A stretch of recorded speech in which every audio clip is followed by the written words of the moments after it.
മുസ്ലിം പ്രീണനം എന്ന് പറയുന്നത് അത് CPM-ന്റെ കൃത്യമായി അവർ സെറ്റ് ചെയ്തുകൊണ്ടിരിക്കുന്ന നറേറ്റീവാണ്. അതായത് ഇപ്പോൾ പൗരത്വ നിയമത്തിന്റെ കാര്യത്തിലായാലും ഏക സിവിൽ കോഡിന്റെ അത് താങ്കൾ ഇതുമായി ബന്ധമില്ലാത്ത കുറെ കാര്യങ്ങൾ പറഞ്ഞല്ലോ. സജി ചെറിയാന്റെ പരാമർശത്തെ കുറിച്ച് പറഞ്ഞപ്പോൾ മണിപ്പൂരിനെ കുറിച്ച് പറഞ്ഞല്ലോ. ബിഷപ്പിനെ കുറിച്ചാണ്, മുസ്ലിമിനെ കുറിച്ചല്ല. മുസ്ലിമിനെ കുറിച്ച് നിങ്ങൾക്ക് പറയാമെങ്കിൽ എനിക്ക് അതിന് മറുപടിയും പറയാം. ഇവിടെ സമീകരണത്തെ കുറിച്ച് പറഞ്ഞല്ലോ. സമീകരണമല്ല, കൃത്യമായി പൗരത്വ നിയമത്തിനെതിരായ പ്രക്ഷോഭത്തിൽ അല്ലെങ്കിൽ ഏക സിവിൽ കോഡ് വിഷയത്തിൽ സ്വീകരിക്കുന്ന തിടുക്കത്തിലുള്ള പ്രതികരണത്തിൽ അങ്ങനെ കൃത്യമായി ഇടതുപക്ഷം എവിടേക്കാണ് അടുക്കുന്നത് എന്നുള്ളത് ക്രൈസ്തവ സമുദായം അല്ലെങ്കിൽ സഭാ വിശ്വാസികൾ ബിഷപ്പുമാർ ഒക്കെ തിരിച്ചറിയുന്നുണ്ടെങ്കിൽ അവർ തങ്ങൾക്ക് സുരക്ഷിതമായ ഒരിടത്തേക്ക്, അതായത് ബിഷപ്പുമാർ അവിടെ പ്രധാനമന്ത്രിയുടെ വിരുദിൽ സംസാരിച്ചപ്പോൾ പറഞ്ഞ ഒരു കാര്യം we have trust in Modi എന്നാണ്. പ്രധാനമന്ത്രിയിൽ വിശ്വാസമുണ്ട് എന്ന് ബിഷപ്പുമാർ പറയുന്നുണ്ടെങ്കിൽ, അവിടെ എത്തിയ ആളുകൾ പറയുന്നുണ്ടെങ്കിൽ, ക്രൈസ്തവ സഭാ വിശ്വാസികളായ ആളുകൾ ആ പാർട്ടിയിലേക്ക് പോകുന്നുണ്ടെങ്കിൽ അത് അവരുടെ ട്രസ്റ്റിന്റെ ഇഷ്യൂ ആണ്. അല്ലാതെ തെറ്റിദ്ധരിപ്പിക്കാനായി കുതന്ത്രങ്ങളുമായി ആരൊക്കെ ഇരുന്ന് എന്തൊക്കെ പറഞ്ഞു കഴിഞ്ഞാലും ആളുകൾക്ക് ഇതൊക്കെ സെൻസ് ചെയ്യാനും ജഡ്ജ് ചെയ്യാനുമുള്ള കപ്പാസിറ്റി ഉണ്ട്.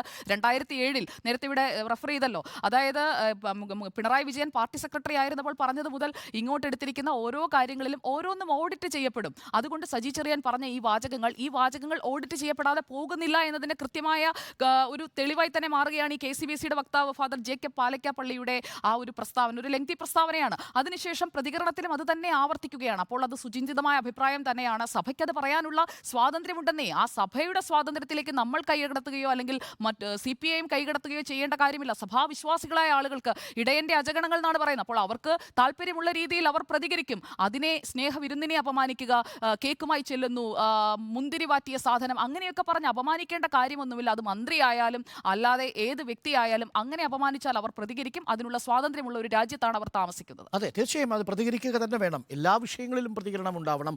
കേക്കിനെ കുറിച്ചും മുന്തിരി വാറ്റിയതിനെ കുറിച്ച് സംസാരിക്കുമ്പോഴുണ്ടാവുന്ന പ്രതികരണം ചോര വീഴുന്ന മണിപ്പൂരിനെ കുറിച്ചും ഉണ്ടാവണം എന്നത് മാത്രമാണ് നമുക്ക് പറയാൻ.